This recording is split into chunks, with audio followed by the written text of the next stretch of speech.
heard of. You better watch how you're talking and where you're walking, or you and your homies might be lying. So I really hate the truth, but I got 'em. And ladies and gentlemen, introducing the champion, weighing in at 165 pounds from Houston, Texas, he is the current reigning NWA Texas Junior Heavyweight Champion, BJ Turner.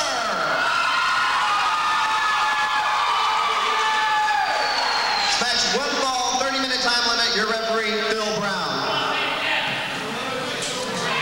We're about to get underway with this NWA Texas Junior Heavyweight title match here on NWA Main Event Wrestling, as NWA Southwest senior official Phil Brown has just finished showing off the belt, as is the tradition in the National Wrestling Alliance, and that's what we're all about, tradition. I'm Rob Moore in the broadcast booth, and I'm sorry, fans, Paul Lewis is not going to be rejoining me here. He has been run out by the EWF and replaced by one of the cockiest announcers I've ever heard in my life, Jack Royal from the EWF. Jack, I've told you this before, you have no business being here. I have all business to be here. And by the way, is this a mixed match between a light junior heavyweight or whatever it is and a midget? What? He can't be but 3 foot tall. Now, I don't know which one you're referring to, this but little dude in the black and blue. The midget. Well, we're talking. Now, Turner's pretty tall.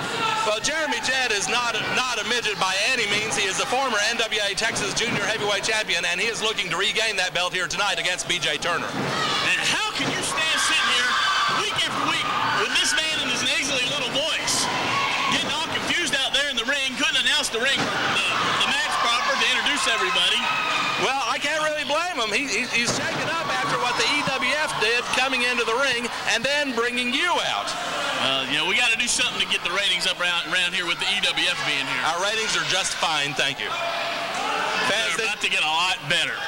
Fans, this is going to be a long night, I can promise you this, as BJ Turner counting away now on Jeremy Jett.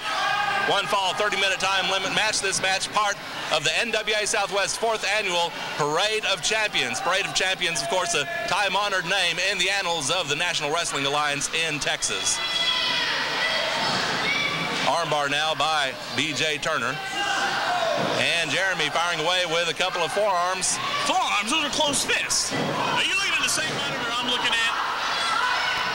Like I said, this is going to be a long night. Jeremy Jett with a flying dropkick. Now he comes off with a corkscrew quebrada and another one, a straight quebrada this time, right on top of BJ Turner, and BJ's holding on to those ribs. Well, he come out walking out holding on to them ribs. This is over right here. Whoa, that's my kind of guy. Even though he's with NWA, oh, you gotta love his attitude. Jeremy Jett is running the risk of getting a fine horse suspension here, putting his hands on senior official Phil Brown.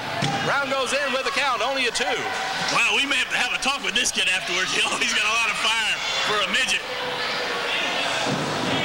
Well, I'm sure the NWA stars are going to smarten him up about the EWF real fast. BJ Turner back against the ropes, reeling from the attack by Jeremy Jett. Irish whip reverse, and look at this, a high leg by BJ. Jeremy flips him over. BJ with a nice kip up, turning it around, and he yanks him down. BJ on top with a cover, but he only gets a 2. Once again, this is for the NWA Texas Junior Heavyweight title, and Jeremy Jett goes over the top rope, but he lands on the apron, but look at that! BJ kicks his feet right out from under him. Well, you can tell BJ Turner's ribs are hurting. He couldn't get him up and over to throw him over the top rope, which I thought, speaking of tradition, that should be a disqualification. Well, Jeremy Jett should be your winner, right? Well, in case you haven't heard, over the top, oh my God, look at that! Moonsault off the apron by BJ Turner, sore ribs and all. Yeah, several years ago, the National Wrestling Alliance did away with the over-the-top rope rule, as have many other federations, so over-the-top rope is indeed legal. Well, that's at least they're starting to come forward into the new millennium. And BJ Turner is climbing those ropes. He's going all the way to the top. High-risk maneuver coming up. Jeremy Jett ducks out of the way. Look at that, a high heel kick by Jeremy Jett. I couldn't tell what BJ Turner was going for. Was he going for a flying clothesline or that little spinny kick he does? Whatever it was, he must have got confused himself because it totally backfired on him. Once again, I'm Rob Moore at ringside, and with me is the EWF announcer who bullied his way down here along with his EWF buddies, Jack Royal. He is sitting right next to me, and I did not bully my way. I walked right from the ring unimpeded to my seat right here. well, believe me, if I didn't think I'd get hauled out of here, I would have done more to impede you, that's for sure. Oh my gosh, Jeremy Jett just yanks BJ down, makes him hit his head, the back of his head on that mat. Oh, by the way, your check message you gave me for when we were in down in Houston with Terry Funk to go ahead and put you over as the best announcer in Texas. So I got the check in the back. I'd like to cash for making that announcement. I don't know what check you were talking about. The one that bounced.